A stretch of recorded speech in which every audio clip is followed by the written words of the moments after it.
Ever wondered how the immense power of nuclear reactors comes into being? Imagine harnessing the energy that lights up the sun and stars right here on Earth. That's the magic of nuclear reactors, crucial for power generation in many parts of the globe. Today, we're about to embark on a captivating journey, exploring how to construct a nuclear reactor, how it operates, and its rich history. Ready to dive into the fascinating world of nuclear reactors? Buckle up! To truly understand nuclear reactors, we must take a quick journey back in time. Our story begins in the 1930s with the discovery of nuclear fission, a process where the nucleus of an atom splits into two smaller fragments, releasing a significant amount of energy. This breakthrough, led by scientists Otto Hahn and Fritz Strassmann, set a new course for energy production. Fast forward to 1942, amidst the turmoil of World War II, physicist Enrico Fermi and his team created the world's first nuclear reactor, the Chicago Pile 1. This marked a significant milestone in human history, as it was the first controlled, self-sustaining nuclear chain reaction. In the decades that followed, nuclear reactors evolved with new designs and safety measures, becoming an essential part of our energy infrastructure. They've been used in everything from powering cities to propelling naval vessels. From a scientific curiosity, nuclear reactors have evolved into powerhouses of energy. Now, let's see how they're made. Making a nuclear reactor isn't your everyday DIY project. Let's dive into the intricacies of this immense task. To start with, the materials used in a nuclear reactor are incredibly specific and carefully chosen. The reactor core, the heart of the reactor, is primarily made of uranium or plutonium, both of which are radioactive elements. These fuels are housed in fuel rods, typically made of a corrosion-resistant material like zirconium. The design of the reactor core is a feat of engineering. It's not just a lump of uranium or plutonium. The fuel rods are arranged in a careful pattern, optimized to control the rate of the nuclear reaction and to extract as much heat as possible. Next comes the construction of the reactor core. This is a meticulous process where each fuel rod is placed in its exact position.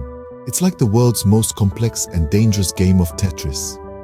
The core is then surrounded by a moderator, often made of water, graphite, or heavy water, to slow down the neutrons produced in the nuclear reactions.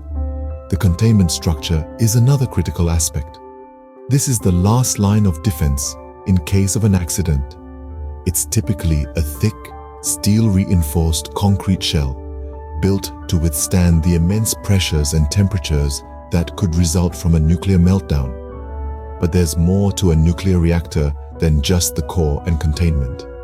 A reactor also includes cooling systems to carry away the heat produced in the core, control systems to regulate the reaction, and shielding to protect workers and the environment from radiation.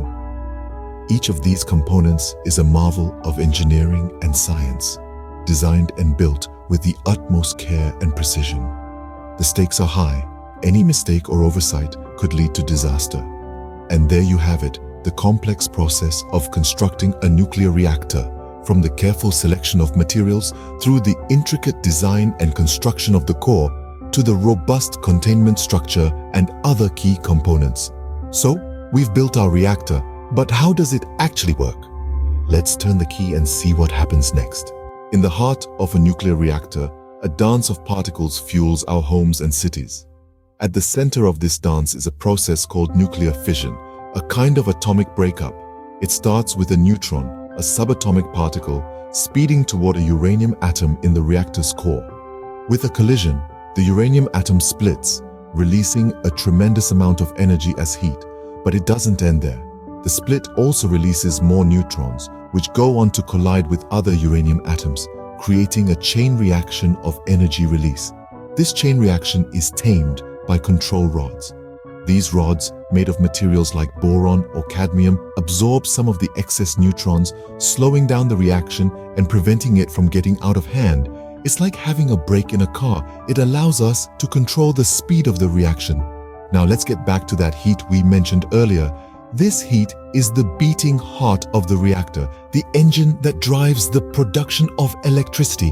It's used to boil water, creating steam, and where there's steam, there's power. The steam drives a turbine, a machine that spins to generate electricity.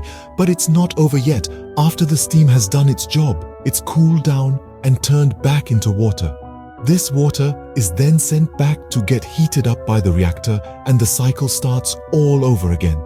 This process, known as the Rankine cycle, is a clever way of reusing water and making the most of the heat produced in the reactor.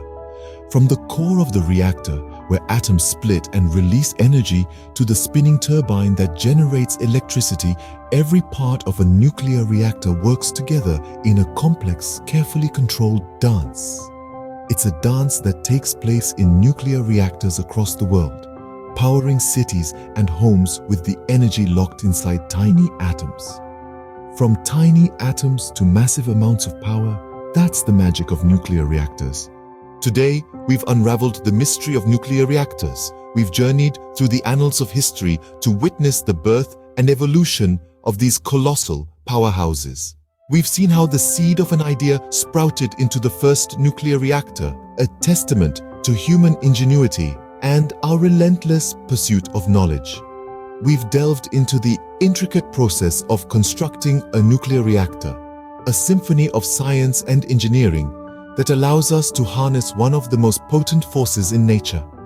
We've explored the labyrinth of coolant systems, control rods, and the reactor core, each component playing a crucial role in this power-generating marvel. We've peered into the heart of a reactor, witnessing the ballet of atoms as they split and release energy in a process known as nuclear fission. We've understood how this energy is transformed into heat, then into steam, and finally into the electricity that powers our homes and cities. Now that you're armed with this knowledge, here's a question. What would be the implications if we could fully harness fusion power similar to the sun? Comment your thoughts below. And if you enjoyed this journey into the world of nuclear reactors, don't forget to like, share with your friends, and subscribe to our channel.